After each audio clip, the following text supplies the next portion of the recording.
my name is Sarah, and welcome back to another episode of Talking Fast. Alongside me, just like every single week, is manager Jacob, and just like every single week, very curious. What are you eating or drinking this week? Okay, Sarah, this is our first episode that we're recording back because we just had our New Year, New Us podcast come Actually, out it was last New week. Year, same us. Yeah, that's probably more Yeah. accurate. But you know what? I was talking a lot about snacks the last half of the year. I'm changing it up. And I'm starting this year off with a little bit more rest, a little bit more focus on self-care, I you love might that say. for you. So they've been trending all over TikTok. I even saw Izzy. Izzy is here, and I saw her TikToks. Go check these out. She posted that she was just drinking a sleepy time cocktail. People love these. I tried them. Basically, it's a little mocktail, I should say, that you drink just before bed to kind of help you wind down. Some people put a little ginger in it. Some people put a little sleepy time tea, which is, I think it's just a blend of like chamomile tea and like a few other things. Mm-hmm. And then the main ingredient a lot of the time, what I tried, shout out Jake Musser, my client in New York. He was back in Colorado with his mom. I watched his video. His mom put together this sleepy time drink. Cranberry juice, like a tart cranberry juice, and then just magnesium powder in there. Listen, magnesium is apparently the new melatonin. So if you want to like knock yourself out before bed. Now, okay, I thought that was what was maybe going to happen. I was a little nervous the first time because I like put a big heaping scoop of this magnesium powder into my orange juice. And I was like, am I just going to like pass out now? No, that's not the case. But I did have a much more restful sleep. I woke up and I was like, whoa. Do you think it's placebo? Do you think it actually works? I don't even want to look up the science to know because I'm desperate for good sleep, and it was working. So that's kind of like how I use like melatonin bath stuff to make me really go to sleep. Yeah, like okay. Sleepy time baths, I guess. Maybe I should try these mocktails. I'm not on that side of TikTok, but now that we've been talking about it, I'm sure they will be all over my For You page. So I'll have to try. You go home and you'll check it out and you'll be all over. What about you? What are you eating or drinking this week, Sarah? Over the holidays, I officially joined the Stanley Cup. Did you? Cult? Is that what we should refer to them as? Think the Stanley so, Cup cult? Yeah. You see those videos of people like running through Target to go get them? The Absolutely new, like insane. the Valentine's ones, red and pink or whatever. I want to know how many people, like how many cups those people have. Anyways, Tara got me one for Christmas, not my birthday, Jesus's birthday, and it was what is true. And so I got one of those ones. It's got the straw. I'm big on straws in a cup. I'm a big water drinker. I drink like it's got one of those nubs that like holds it in. Yeah, and then it just like flips over, and then it like holds it. I can carry it around like this. Green, obviously. Of course. Why did I even ask? Well, so the whole thing was she was like, my water bottle was yellow, and she's like, it doesn't make sense for you to have a yellow water bottle. Yeah. Anyways, I love my Stanley Cup. I get the hype. I thought everyone was just overreacting to a cup. So what is it? Now Though? I understand. Like, I haven't it's like had a one. thermos, but it's a cup, and it has a little straw in it. I don't know. I'm part of the cult now. I don't really understand why, but I love it. Do you go on walks with it and like it's I so don't, big? It's a good like it's a personal do you want to what though? protection Literally, device as you well. could kill somebody with it. Like when I swing it, I'm like, oh, I could like knock somebody out. I know. With this. Maybe if like there's a little like toss up on the soccer field or something like that, you just whip it and be like, I'm a Stanley girl. Actually, I'm like, a Stanley back girl. off. Actually, a Stanley girly is what it feels like. I know. Sarah, what about what you're reading or watching to kick the year off here? I haven't started reading anything yet, but it's not going to be a reading like slump like last year. I already know it. I got a bunch of books for Christmas, so we're going to get through that. But the blockbuster rom-com is back, everyone. I'm very happy to report that Anyone But You is worth the hype. Really? Okay. I literally have never got so many replies, I think, on an Instagram story in my life than when I went to go see that movie and everyone's like, we need a review because we need to know if it's good or not. I just think the marketing was bad. Dear Sony and this people like it was an ongoing PR stunt, right? Yeah, that, like, 100%. They're in a relationship, Sydney Sweeney and what's his name? What's his I Jacob! always blank on this guy's name. Listen, he's great. Celebrity crush since Scream Queens. Actually? 100%. Most charming man in America. Do you or buy the them world. as a couple though in the movie? No, in yes. The movie. Okay, I don't love Sydney Sweeney personally. I think she's one tone. Like she's the same character and everything. I've seen Euphoria, some episodes, but I watched her in White Lotus and she's kind of the same character in this. But Glenn Powell is so charming and incredible. The script is actually really good. I'd say it's more calm than rom. It's a calm rom than a rom-com. Okay. Like it is a rom-com, but it's like the comedy actually comes first. I laughed Good laughs. and giggled and kicked my feet like a little schoolgirl the entire time watching it because it was so good.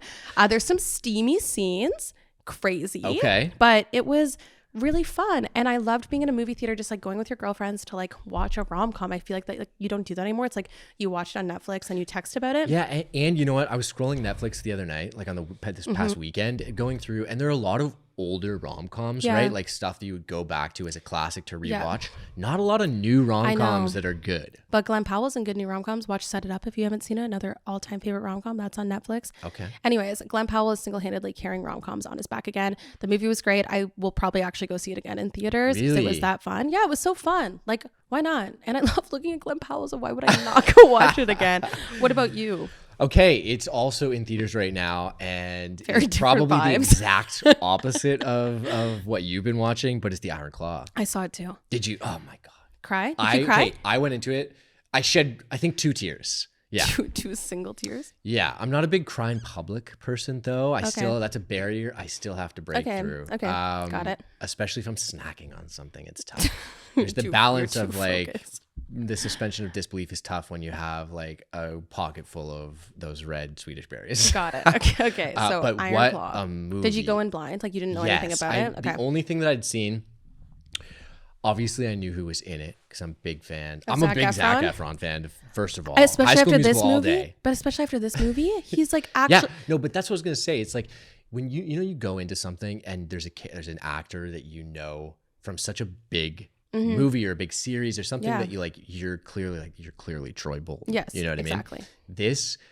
The suspension. Speaking of suspension of disbelief, it was so easy to watch him as this character, because he was so good at it. I know, and it's a well-written film, and just it's so well done. It's also so sad, extremely sad and tragic. That was the only other thing I knew before going into it was that it was like a tragedy. There's kind of a gut punch at the end, and that's what I knew, and it's sad. And then it was like gut punch after gut punch, again and again and again. But I don't regret going to it. I knew it's one that I would see again. It was exactly. I think I would see it again too. It was great. I do think it was a movie that would have been amazing as a limited series, where you could have done each of the brothers as like an episode or something. Just because like there were still like so many questions I had that I just ended up Googling after. But Iron Claw also great. There's been some great movies in theaters recently, so it's very exciting. Yeah, honestly. What are you listening to, Jacob? We actually wrote the exact same thing down. 3, 2, 1. Tate McRae.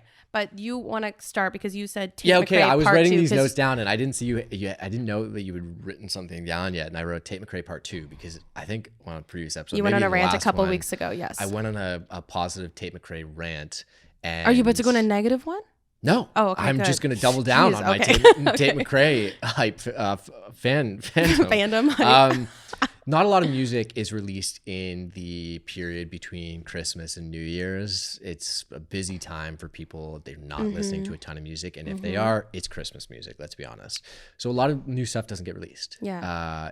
That's been the case for the last few weeks, I think. So I was like, what am I going to be listening to right now? Just Tate McRae on repeat. I keep going back to Tate McRae on repeat. I'm doing the exact same thing. I like had listened to it when the album came out, and I just like keep going back to it. I listened to it on my walk to work today. Yeah, it's like such a good like hype up album. What's the song? What is your go-to song?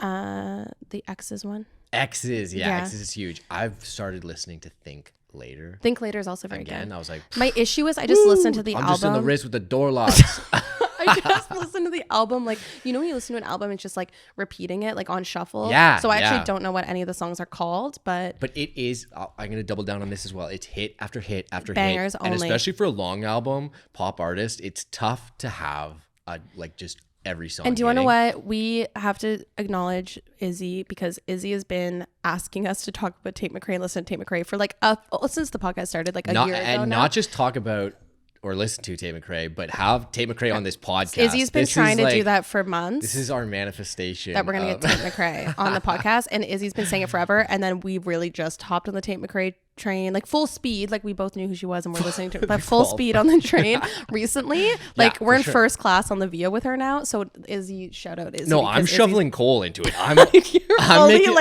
the train get going. I love that so much. Sarah, somewhere you went recently here. I went to the happiest and possibly most stressful place on earth, Walt Disney World. If anyone has not seen Sarah's like basically vlogs from this entire trip, go back. It was an experience. And binge watch them right now. It was an experience. It was a trip, not a vacation. That's for damn sure. So we went for Tara's birthday. Where else would you want to celebrate going into the last year of your 20s than Disney World? I will say, I don't know how people do that place with children. I only went once when I was 8 years old. My family didn't, whatever. And I guess we focus more on the characters and stuff, but with kids doing rides and stuff, with how long the waits are and all that stuff, I don't know how you would do it and like keep kids in, like, it just sounds like a stressful experience. I got so many strollers and little scooters in the ankle while I was there. Oh, really? Like an alarming amount. But the group was great. We were all in on like going early to rope drop and all these things. We had like the lightning lane passes and we were like running around. We did the drink around the world at Epcot, which if you don't know, Epcot has 11 countries and you get a different drink at every single country. I will let the listeners in on that. I did not get an individual drink at every single country, else I would not be here to tell the tale. But we did share drinks for like most of it, so we could actually do the drink around the world. And I was actually impressed seeing how many themed cocktails there were. We got a themed cocktail at every single place. What was your favorite one? The Norway one was really good because it was like a Bailey's iced coffee situation, which was so yummy. And then there was also the violet sake in Japan was delicious. Okay. It was so yummy. Fun cups everywhere you went as well. So much fun cups. Yeah. And except for the most stressed I've ever been in my life. We like really, the back half started to like take our time in each country. And I'm like, guys, the park closes at 8:30. Like we got to go. We got to go. And we got to the UK. We're in this pub that literally looks like, it was called Rose and Crown. And it looks like any other pub I've been to in the UK. We get our drinks and we hear the bell go for last call. And we just look at each other like, we have to make it home. So our whole thing was we're like, we have to make it home, which is Canada. Because we started at Mexico and went the other way around. Hello, also tie and Disney. Let's go. Exactly. Before like, oh my God, I never even thought of it. Before this like strikes midnight. I start running with these drinks to make it to Canada and I'm like out of breath. And then we got like the last couple drinks at Canada, thank God. So we made it home. We did it. It was a success. Amazing. If you're going to go to Disney as an adult, you have to drink around Epcot. It was I was going to say, magical. if you're going to give one recommendation for someone who's just going to do Disney, not get, just to get the Genie Plus Lightning Lane, pay for it. It's worth it. It's the only way we'll go on any rides. That's my one recommendation. We did 11 rides a day as opposed to, I think people do 2 or 3. And then you just crash at night? Oh, I was in bed by 9:30 p.m. Yeah, every single night. I'd be like, I'm overstimulated right now. I'm even overstimulated right now, and I'm probably gonna get sick this week. What somewhere you went? Okay, mine again is almost complete opposite of what yours was. Talking about House of Mouse, Disney World. Shout out to Toronto, the Art Gallery of Ontario. The AGO is here. I went there with Haley and Keith Haring there's a Keith Haring exhibit on right now. Is that the guy that makes like the mice though? Like they're like mice. Don't they look like mice? No, that's Koss. Oh. KAWS. Keith Haring is like a pop artist that is no longer with us from New York. Oh. Friends with like Andy Warhol. Oh, Basquiat and all those people. I don't know art, so really good. I mean, if you like Keith Haring, you like Keith Haring. Okay, if you cool. don't, you probably would hate going. But it's a worthwhile exhibit. Sometimes the exhibits at a museum, special exhibits, you go and it's like 3 pieces and it doesn't really, tell a cohesive story, and it's a little bit of a waste, I would say. If you're interested in this one, go check it out because there's a ton of good, cool art, and it's a good way to spend an afternoon, especially because it's been gray and rainy here in Toronto. But yeah, just go check out a museum in your city. I love that. And finally, tell me something that you did this week. Okay. New Year's Eve happened. It did happen. When this is coming out, I think a couple weeks ago. A lot of tickets were out there for special events. Expensive tickets. Did you see the ROM was like, yeah. I feel like it was $1,000, not even open It bar. was more expensive than going to Prime Seafood Palace with Maddie Matheson. Right. Like it was literally like, it was like $300 or something. And you know what? A lot of the times when I've gone to a ticketed event, it's been a disappointment. And because the expectations are there. Yeah, even with a house party. So like this year, Haley and I, we stayed in. We just made dinner, chilled, Aw. played Uno. Shout out Uno. That's nice. And then we went to bed. Guess what? It was great. What time did you go to bed at on New Year's Eve? I think probably like 12 minutes after 12 probably.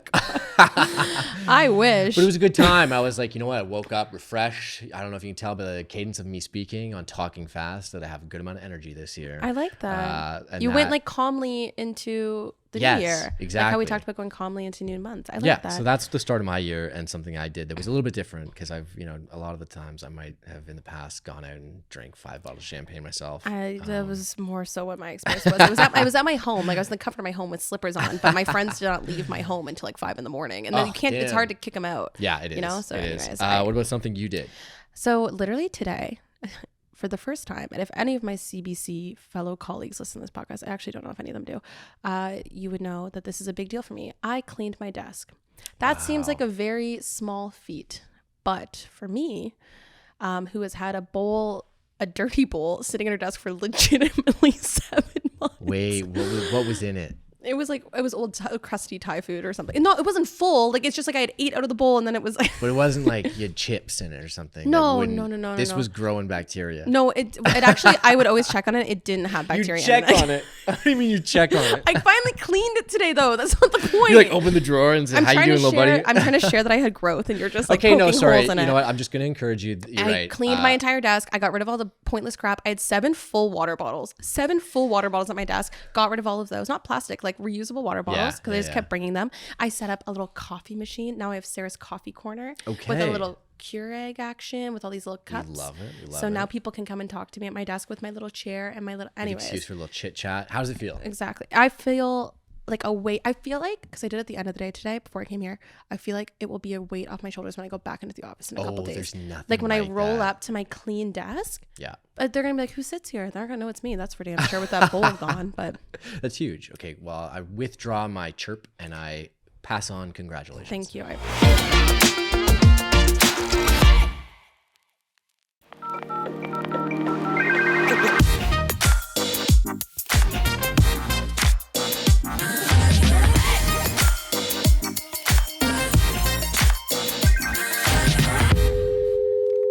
Our guest today shares everything from skincare tips to gift card roulette, vlogs, and technology with her rapidly growing audience. Much like myself, she's a hard time sitting still, and I can't wait to hear about her newfound journey of self-employment that she's on. Please welcome to Talking Fast, Kate. Hey, thanks so much for having me today. Thanks for coming. So today was actually like officially your first day on your self-employment journey. Yeah. Congratulations. Thank you so much. How does that feel? It is bizarre. It is Monday and I got to choose when I woke up. Oh, I love that. I didn't have to get onto Slack and be like, I'm here, guys. I'm here. Don't worry. I got to go grab a coffee whenever I wanted. But it is a little scary being like, all right, game's on. Like, I got to start generating income. I got to pay rent. Did you have the pull to your pocket of like wanting to check if you had any emails coming in? Totally. Even Friday night at 6 p.m. at a habit, just grab the phone, check Slack. Oh, locked out. Right. That's a thing. Right. It's freeing, but you know, like now it's game time, which is fun. It's exciting. Yeah. It's going to be interesting, I think, to see like, those like little habits, how long it takes to break them. I feel like of like, even just like I feel even like sometimes like the watching over your shoulder to be like, oh, am I doing enough work or this or that, or oh, I'm still online, like that type of stuff. So I find that really interesting that you now get to be free of that. We'll get to all of the like how you found yourself on the self-employment journey and stuff earlier, but before I want to like introduce you to our audience and talk a little bit more about your creator journey and how you ended up here and how we ended up talking at this table. Have you always been someone that's like created content, or like is this something that's like came naturally to you, or is it kind of newer? It was definitely a 2020 moment, as a lot of creators that happened. I was sitting at home. I needed a safe hobby to do at home to fill the time after work. And I realized that my skin wasn't in a great state. I never wore sunscreen as a kid, and I was probably the worst person to not wear sunscreen. I was trying to keep up with my tanned friends. And so I was sort of looking in the mirror at around 25, and I'm like, damn, I have a lot of sun damage. So I started to look into it. I started to watch YouTube videos. I got really into like the science behind skincare. And then I would bother my poor fiance every night at the dinner table where I'd be like, niacinamide is super cool, and here's why, and here's the optimal percentage. And he's like, great. Like, he was super supportive, but he said, why don't you try and form a community that kind of cares more than I do? Yeah. Oh, okay. I love that though. Like, respectfully, like, just like talk about it on the internet. Maybe pick people that care. I'm like, got it. Message received. So I did just that. I actually started a YouTube channel first, and I got really good feedback there. So I created an Insta page, did that for a few years, just like went with it. The thought of it was very cringy, but I'm like, I got to kill that and just go for it. Yeah, of course. And so I did that, and then it just kept moving. I was probably the last person to get on TikTok, but I finally did it when Instagram Reels came out, because I'm like, I'll just repost them to TikTok. Then TikTok was the biggest hit in the end. Yeah, the one that actually like takes off. Yeah. Had you produced any kind of content before that? I know like maybe you're sharing with family and friends on Instagram or something like that, but it's a little bit different to be diving into maybe like the science behind skincare and like different routines and stuff, and sharing that with an audience. Yeah, it was wild. I was a pretty private person, but thinking back, my friends were like, but you always had your phone out in high school, and you were always Snapchatting, you were always creating stuff, even if it was just for like the 5 of us. You were always the person that captured the moment. I'm like, oh, that's a good point. So it was there. I just had to like get it a bit farther out.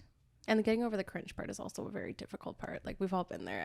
I felt like, but that's where like 2020 had some like magical power almost, because it was like, well, the world is ending, so didn't it? Like 100%. The whole pandemic, yeah. It fully didn't, because it was like, well, we're all just at home. Like, what else am I supposed to do? I see people putting that now, like kind of a resurgence of the, the ins and out lists before around New Year's. Everyone's saying cringe is in. Cringe is in. Well, it's like, why not? It's like, who cares? Exactly. Of course, yeah. Who cares? And it's also like, especially with like this world, I find it hilarious that like people still like cringe at like social media and stuff like that, when it's like the second though that someone becomes successful on it, it's not cringy anymore. But it's like, okay, you know what I mean? It's that like idea that it was like, oh, it was only cringy when I was doing it at the beginning, but now that you're successful in it, that's when it's not cringy. That's when it's cool, and that's when you want to know like, oh, how much money are you making, or oh, like how do you get all this free stuff? Like that's when it becomes cool. How was the transition for you then between like Snapchatting to a group of like close 5 friends to then sharing it to the world, and then clearly building up a community of people who are engaging with your content that you have no idea who they are? Yeah. What's that like, and how was the transition there? That blew my mind, because at the very beginning, I think a lot of people created pages during the pandemic to also do the same thing. Yeah. So it was a lot of community of like fellow influencers where there was just like love and support, and that was fantastic. But TikTok was a new level where I'd go viral, and then I'd get that like mass audience of people that did not agree or did not like the post. You get that first wave of hate, and it's like, oh my God, like it's like keeps you up at night. But once you get past that and you realize like that's their opinion, it's okay. It's a really neat space to be in, where you have really thick skin and you just continue to post what you're doing, who you are, and then you find those people that care and they want to do it. I think that's so cool. And I realize now, like I sort of have like a mantra: if everyone comments and they agree and we're all happy with my video, it didn't go viral enough, it didn't reach enough people. Right. I need someone to be like, I don't like this, or that offended me, or something like that, because I'm like, okay, it's reaching enough people. And is it like people getting offended over like skincare? Like, what are those things that you think people get the most offended over when you're making something? Or is it like literally any part of life? Because it's like everyone just wants to argue. It doesn't matter. I think that's the world anyway, right? Like, even if you're not talking about a topic that is strictly like black or white, and you have or there are strong opinions on either side, I should say, so there's always going to be someone who maybe disagrees with a little point about like, no, you shouldn't, skincare routine, for example, like, oh, you should do this one before that product and this and that. Like, there are going to be differing opinions. And I think you're right. It's probably a good sign if someone's disagreeing that it is reaching that wider audience, even though that might be tough to like start to deal with if you're getting, a little bit of not hate, but like people disagreeing with you. I know that that's not easy to. No. So you're saying that you saw specifically like a lot more growth like on TikTok. When did you really notice like a change, like in this past like year or so, was it? Or like when did you really notice a shift? It was funny. This time last year, yesterday to the day, I posted a TikTok where I finally reached 10K. And now I'm at 250K. Oh, wow. So it's kind of insane to see that progress, because I've worked for my 9-to-5 in a tech startup. So I'm always used to pace. But when you look back, it's like, this is actually kind of insane. Yeah. So I think that was a really big turning point.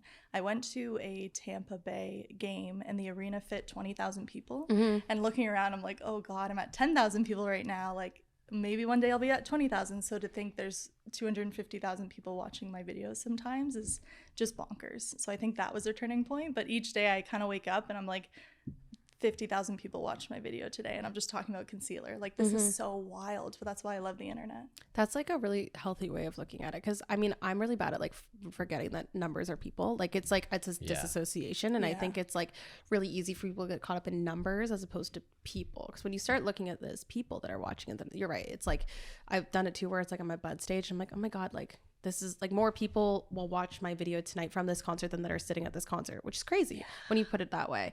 But like that's a really healthy thing if you already understand that, because I just find that it's so easy to get caught up in like a number versus a human being, which is a very difficult thing. Okay, I do want to talk about going back to quitting your job recently, because I was watching a video that you put out. I just want to make sure that I get it right. You mentioned that you've been lacking self-purpose, and that was maybe one of the reasons to like switch up I guess your career at the moment. I think that's something that often a lot of people would feel as well, not just someone who's looking for a career shift, but it's tough to try to find your life purpose. And that's maybe phrased in like a huge, bigger than pie. I was like, you're asking her life's purpose. That's a big pie in this kind of question. As someone who included that in a video, you know, over the next say 90 days, I think that you mentioned of wanting to explore this without a full-time job that you've just left. How do you do that? Like, how do you approach, getting back to, finding what you're passionate about? Yeah, I think I realized like I had to ask myself, it was the Barbie movie. It was the Barbie movie that did it. When she's like, what was I made for? I'm like, what am I made for? That's really what did it for me. That's true. I get that though. Like, what am I doing? Like, I enjoyed my job, but I was definitely solving for others instead of myself. And I was putting others first, which we all do, and that's okay. But it was just getting to a point where I wasn't healthy. Even my sister was like, we don't really like hang anymore. And she's like my best friend. So I was like, Oh, like, and if it's enough for her to point it out, like that was big for her to do that. So I was like, okay, like how am I spending my day? Why am I spending my day that way? And like, if I don't have my health, if I don't have my family, then what am I doing it for? So I think in the next 90 days, what's really cool about content creation is I can go explore and also share. So I'm like doing a double whammy where I'll go do a baking class and see if I like that. I'll go like try Taekwondo and see if I like that and just see what matters to me. But I'm excited. It's kind of like those shows where you watch documentaries of someone like going around the world and trying new things. It's going to be me the next few months. What was the response like when you posted the video? It was really positive, which was great, but I think we can all agree that it takes a few negative comments to hone in on that like tunnel vision, which always happens. I'm getting better at it though, but of course there were folks that looked up to me because I could juggle it all. For sure. So they were upset that I quit, but even though, you know, I said I'm not healthy, I'm not happy, like all these things. The one thing I really loved is that you laid it out, like every single thing that you're like, these are the exact reasons why, but it's the internet, so there's always gonna be people that are still upset with it. Yeah, and it was too bad. And I never said, you know, I'm living this easy life now, like look at me, I'm gonna be a full-time influencer forever. I just said I just need to figure things out. Maybe I'll start a business, I'll figure it out. But people were like, wow, this sucks, unfollow. Do you think, I think it also has to do with just because like I get those types of comments all the time. I still have my 9-to-5 job, but I was tagged in, I was telling you like at the break, I was tagged in this video like 50 to 100 times of this girl being like, when your favorite 9-to-5 influencer quits their job to become an influencer full time. And I got tagged in a million times being like, if Sarah ever does this, like I'm like, Sarah can't do this at like all of these things. Like, and it's almost like they don't think that I can see it. You know what I mean? Like, I don't know, but they're being tagged in it. And so it's like this weird like pressure almost, I feel like. Did you feel that at all like before quitting, like this weird pressure of like, oh, but like will they not see me as relatable anymore if I like do leave? Yeah, because I was telling a few people like I think I'm gonna do it, and they're like, oh, but you're like known as the corporate TikToker. I'm like, well, I don't have to be known as that. Yeah, right? Like, and you can evolve. Oh, that's a really healthy way to look at it though, that you can evolve and like change, and you have to. And that's the thing about the absolutes too, because I know like because you made a video in the past like saying that you like maybe like wouldn't become like a full-time influencer, whatever that means. But that doesn't necessarily mean, one, people change their minds, but two, like it doesn't necessarily mean that you're not gonna do other things. Exactly. Well, I think you kind of alluded to that too, and like going to cooking classes and trying new hobbies, and maybe what you're sharing isn't like directly career focused with you know, traditional 9-to-5, but that is, I think your rates are like, that's almost the exact opposite, because you then have or will have a ton of new opportunities to be able to create content and share that with people. And I would almost argue that, I hope that this is the case, that like your audience maybe picks up on then that this, maybe they want to reflect themselves in someone who's trying new things and going outside of their box, as opposed to just being able to juggle it. Because I think that sometimes can get toxic with creators online as well, is that like, you both probably know this exactly. You're like looking at me while I'm doing it. You're like looking at me. Well, I'm sitting with both of you that like, I'm leaving this show. No, it's right. It's true. It's true. It's the grind set. Yeah. I hate it. And I know that's why like I let everyone know my mental health is in the dumpster. It's like this weird, like, oh God, I don't even know how to explain it. It's like, especially if you're just naturally busy about it. Like when you put in your like, I looked like your media kit and it said like, I don't sit still. I'm the same way naturally. Like I just love to do a lot of things. But then when you add in like people watching it and social media on top of it, then you feel like you have to do even more things because there's people watching. And then it's like this weird rat race. Oh, but you still have this job that you like love and you like worked so hard for. And it's like this career that's like, that's the thing that you thought you were going to do. But then now you have this other thing and you can't be 100% in everything. Yeah. Instead, you're doing like 20% here, 15 here. And that's like the hardest thing for people to grasp and comprehend, is that like you're dragging yourself like so thin into like 90 million directions. Yeah, that wasn't fair for my team. With my 9-to-5, I had a small team. I was a manager. They all watched my TikToks, which was hilarious, but it was a great, healthy relationship. But I couldn't give them my all, which was not fair. So I had to cut the cord because I have to be like the best manager to them. It's only fair. But I couldn't, because my mind was like, oh yeah, I got to make those 2 TikToks. Maybe I can leave around 4 to catch the sunlight. Like it just wasn't.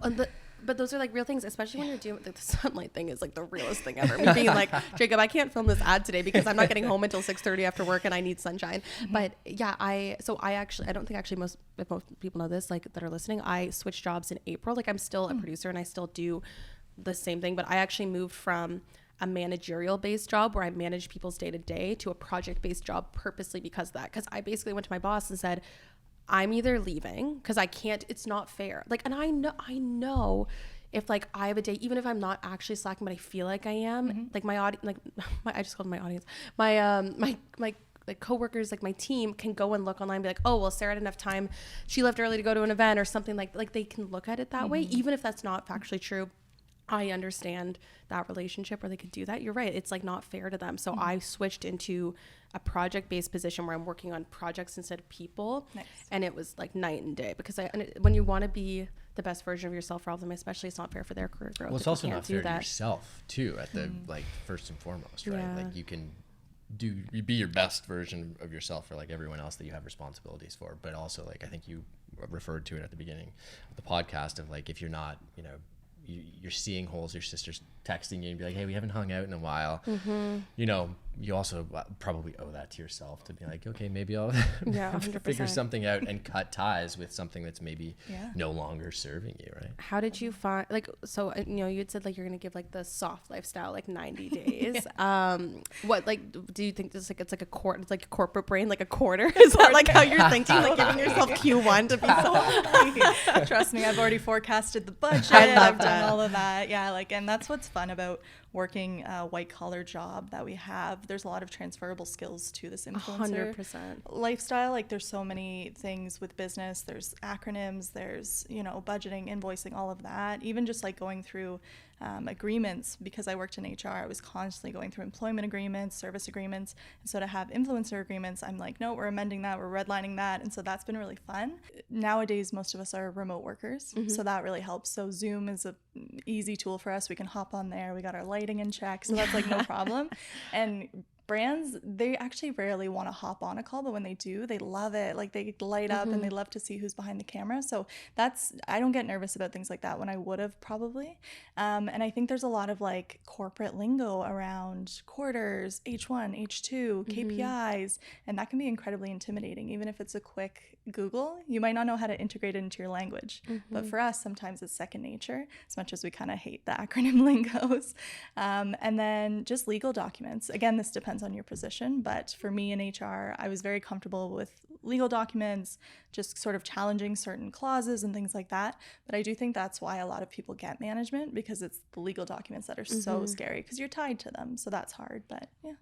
But at the same time, I also agreed to start getting management, which again, a lot of people were mad at. You should represent yourself. Why? Okay, yeah. I'm sorry. Oh my God. Why not? It's such a lonely industry. Like you don't really have coworkers, you don't have a boss. Yeah. And so to have like a friend on your side that's like, I'm going to check your emails, I'm going to figure it out for you. That's insane that people would be mad about that, because like, I think that's people not understanding necessarily what a manager does. I don't think so. Because like they do more than, I mean, like, I don't know about other people's managers out there, but like I talk to Jacob more than anybody else in my life. I don't know about other people out there, but I think it's like, they don't realize it's not just like Jacob like reviews a contract, says good to sign, then takes a percentage. Like that's not how it works. It's like also like we'll have meetings to like ideate, and like they care about like your brand building as well, and like maybe they'll host a podcast with you one day. Like I think they just, maybe that's a misunderstanding of understanding what like maybe like I think people think of managers as like traditional agents, kind of like TV agents and stuff a lot of the time. That's like your team that's like, oh, you've made it big. Yeah, exactly.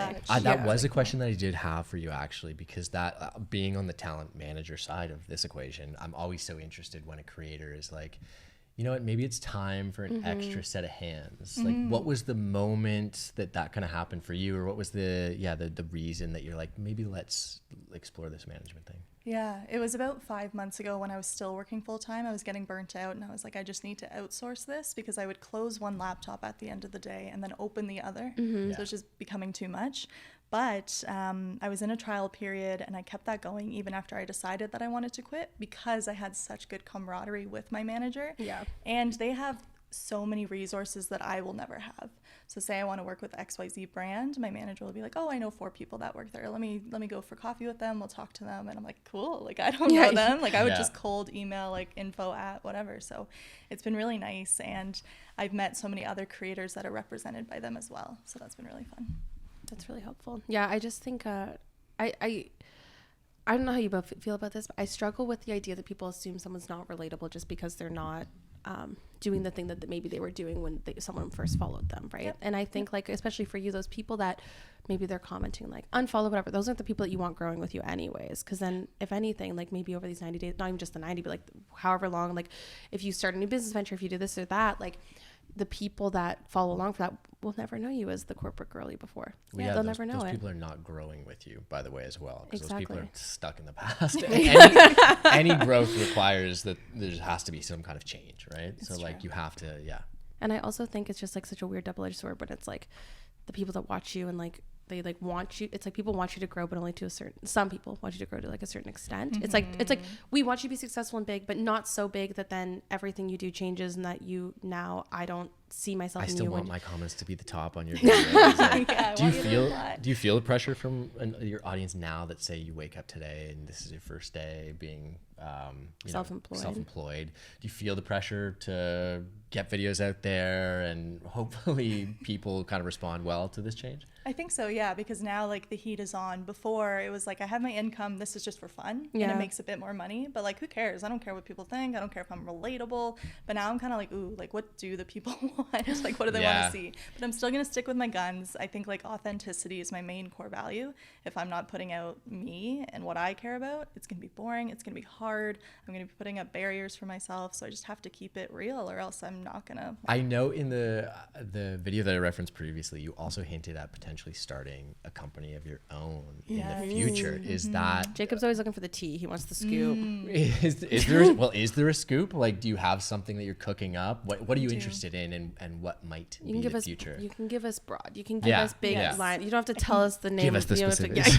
I'll give you some hints. I don't even have an elevator pitch yet, or else I'd give more. I learned in business school that you should share your ideas as much as possible, because if you don't have any competitors, that's kind of a problem. There's something wrong there. Yeah. And if it can be easily stolen, you're not the person to build it. You don't have the secret sauce. So with all that being said, I have noticed in the creator space that there's not enough communities just for creators. There's a lot of third-party platforms that hook you up with other companies for deals, but there's no space for just like a creator guild, like for us to just go hang out, learn from each other, learn what the heck the analytics are doing this week, things like that.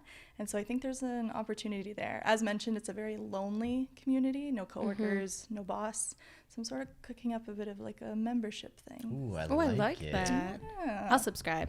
I don't even have to be told anything else. Like, comment, subscribe. I'll do it. I'm sold. Speaking of me liking the tea then too, it's like if agencies and brands aren't involved, it's like then you can get some good tea in there too. That's the thing. You know? Like it would I'll come spill all tea. I have lots of opinions if you want them. What brands are blacklisted? No, like who has awful briefs? Our community would be so tightly held. It would be incredibly inclusive, but like no managers, no companies. Sorry, Jacob. See ya. Yeah. We'll give you the newsletter, but that's it. Are you technically a creator if you're on this show?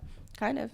You're like 50-50. I ride the line, but I'll exclude myself from this conversation. I understand the need for a space. But I actually think that's like, because even just like speaking to more creators in general, like I remember coming out of like the pandemic and like being invited to like first events and stuff like that, and it's like so mortifying, and when you don't know anybody and stuff like that, it's like being a new kid at a new school. And then even now it's weird that when I've been doing it for a few years, and now it's like you know people, but you don't really know some people. It's like the same faces you see all the time, and then it's less like real conversations and like real like authentic like chats with people. So I think you're like right, that's a much needed space, because it's like everyone kind of wants to talk about that stuff, but no one knows how to do it. And a lot of people are naturally introverts that are creators that most people don't realize. No, they don't. I'm a natural extrovert, and I think I freak the fuck out of people when I come out. Like my one friend Chelsea will never forget, we'd met at an event, and then I like had said, oh, we should like grab a drink sometime, and then like 2 days later I text her, I'm like, so like when do you want to go grab a drink? And she responds, wait, like you were serious? Like you actually like are planning to? And so we met up for like dinner, and she was like, I've never had someone actually follow up. Well, I feel like there's a lot of fake, you know, like we should get dinner at these types of events a lot of the time. Or like we should totally hang out, and then it never actually happens. Which like as a planner and like a doer, I'm like, okay, so if like I'm telling, we're actually gonna do it. So that's like but that's a great idea, because I think like foster a real community, not like the facade of one. I like that. With people, you're right. Like I you said it multiple times, and it actually really holds true. Like there's no coworkers, there's no there's no colleagues. You have to kind of look at them as everyone as your colleagues, but then again, there's no like water cooler talk. Like there's no like place or like where you can all come together. I love that. When did you start like thinking about that as like a possible like business venture? I went to a really cool dinner with #paid actually. They hosted a dinner with 2 creators and 20 marketers. Interesting. Crazy long table, and the creator and I got up and we started talking about our journeys and things like that, and I just got so much energy from it, even though I was only with one other creator. But just like asking questions and hearing from people and having that camaraderie was really important. And I came home and I was like, okay, where is that? Like, we're gonna get more of that. And that had to be a company hosting that.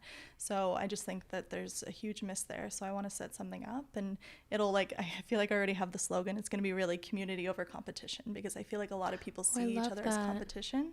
Yes, like true. You and I could be like, no, I'm getting that brand deal. And you're like, listen. And it's like, why can't we both work together to ensure that we get what we need?